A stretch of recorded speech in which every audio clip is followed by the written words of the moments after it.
안녕하세요. 성경 통독을 위한 성경개요. 오늘은 다니엘서입니다. 다니엘은 하나님은 나의 심판자라는 의미를 가지고 있는 이름입니다. 다니엘은 주전 605년 바벨론의 1차 침공에 정치적 인질로 약 15세에 바벨론에 끌려가게 됩니다. 에스겔이 2차 침공 후 포로로 끌려왔을 때 다니엘은 이미 바벨론에 와 있었죠. 다니엘은 바벨론, 메대, 바사에 이르는 시기에 84세까지 약 70년 동안 이방 땅에 있으면서 활동하게 됩니다. 바벨론의 느부갓네살, 벨사살, 그리고 바벨론을 정복한 메대 왕국의 다리오, 그리고 바사 왕국의 고레스에 이르기까지 여러 제국의 왕들을 거치며 장관과 총리로 활동하게 됩니다. 다니엘의 문학 양식은 묵시문학입니다.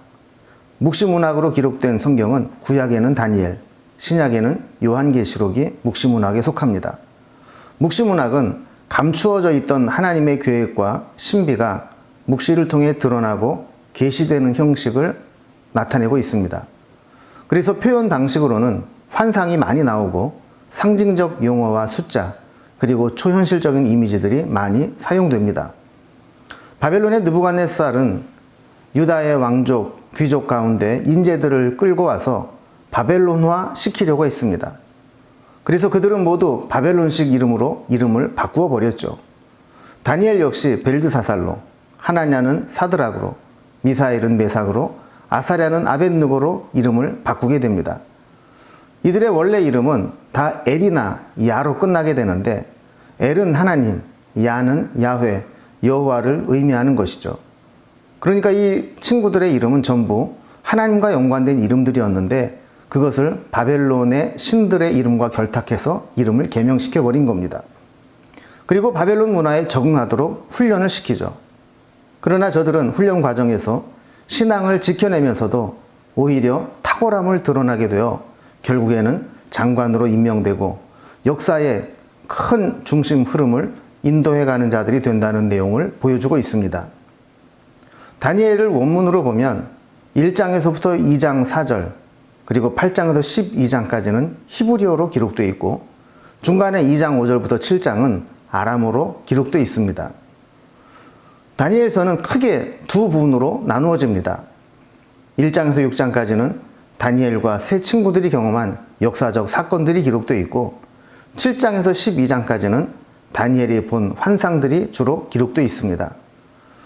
그가 경험한 역사적 사건들을 보면 이방 나라의 포로로 끌려간 신앙인이 어떻게 신앙을 지킬 것인가에 대한 도전을 두고 또 그들을 통해 하나님은 어떻게 역사를 이끌어 가시는가를 보여줍니다.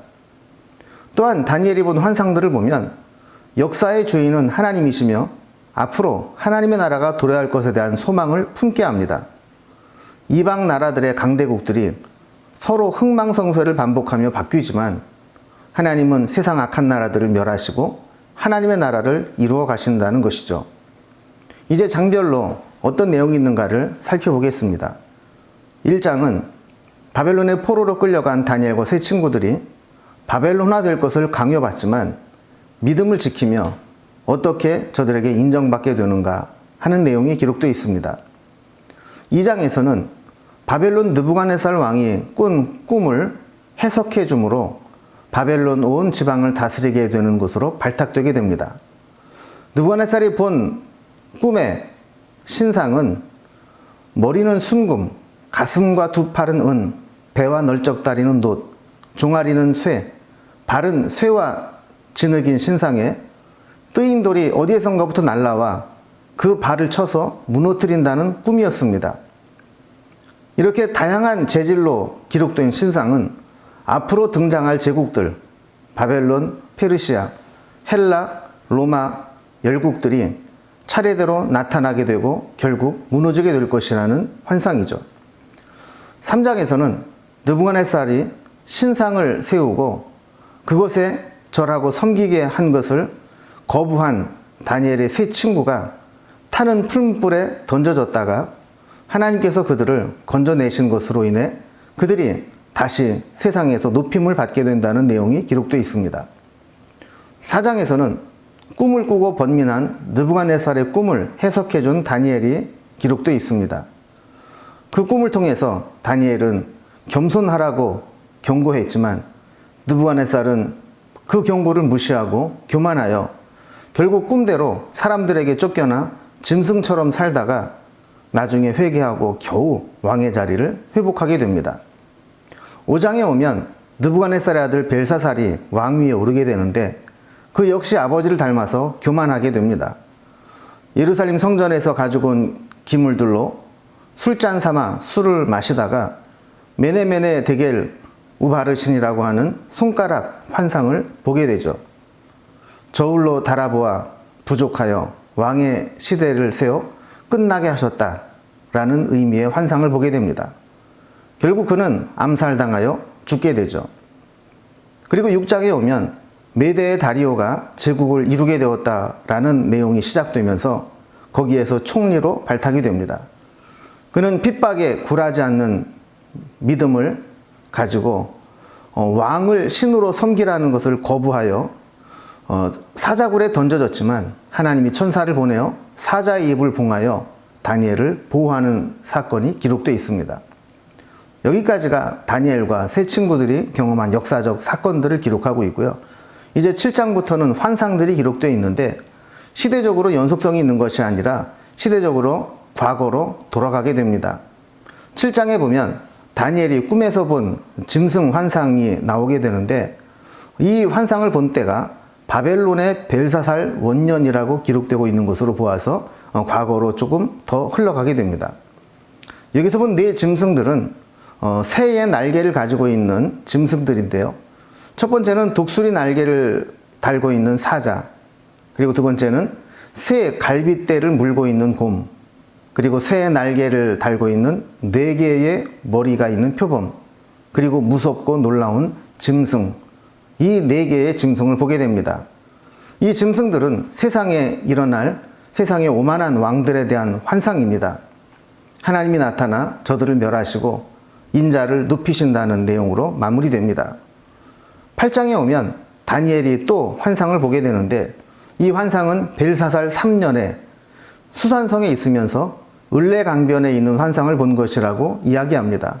여기에서는 숫양과 또 숫염소를 보게 되는데 먼저 두 뿔을 가진 이 숫양은 메대와 바사라고 하는 두 뿔이 나중에 바사 왕국을 이루게 된다는 것을 이야기하고 있고 또 그 숫양을 짓밟은 숫염소가 등장을 하게 되는데 이것은 그리스, 헬라 제국을 의미하게 됩니다. 그리고 숫염소에서 뿔이 여러 개가 나오게 되는데 특히 그들의 네 개의 뿔은 알렉산더가 죽은 후에 나라를 넷으로 나누어 가진 그들의 부하 장수들을 상징하는 것입니다. 9장에 오면 메대 족속 아하수아로의 아들 다리오 왕 원년에 받은 말씀이라 시작을 하면서 예레미야가 두루마기에 예언의 말씀을 기록한 것을 찾아서 살펴보게 됩니다.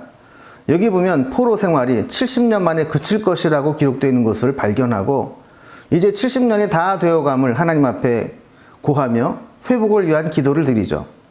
그리고 천사로부터 응답을 받게 되는데 이스라엘의 죄악이 계속되어 심판의 기간이 길어질 것이라는 이야기를 듣게 됩니다.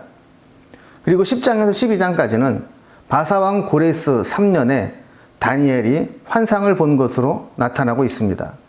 이 내용들은 앞으로 바사 페르시아 이후에 계속해서 그리스, 알렉산더, 로마에 이르기까지 여러 왕들이 나타나게 되지만 결국 다 멸망하게 될 것이라는 내용으로 되어 있습니다.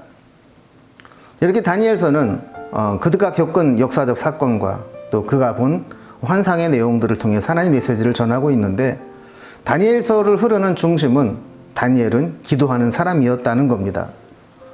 어떤 책에 보니까 기도는 그의 영혼의 호흡이 되었고 믿음을 지키는 성벽과 같았으며 난관을 헤쳐가는 불도저 같았고 세계사를 분별하는 고성능 망원경과도 같았다라고 표현하고 있는 것을 보게 됩니다. 이 시대에도 우리가 다니엘처럼 기도하며 이 시대를 분별하고 하나님의 뜻을 이루어 나가며 고난 가운데서도 하나님의 승리를 믿고 하루하루 믿음으로 살아가는 저와 여러분이 될 수 있기를 바랍니다. 이런 내용으로 이제 다니엘서를 하나하나 다시 한번 읽어보시기 바랍니다.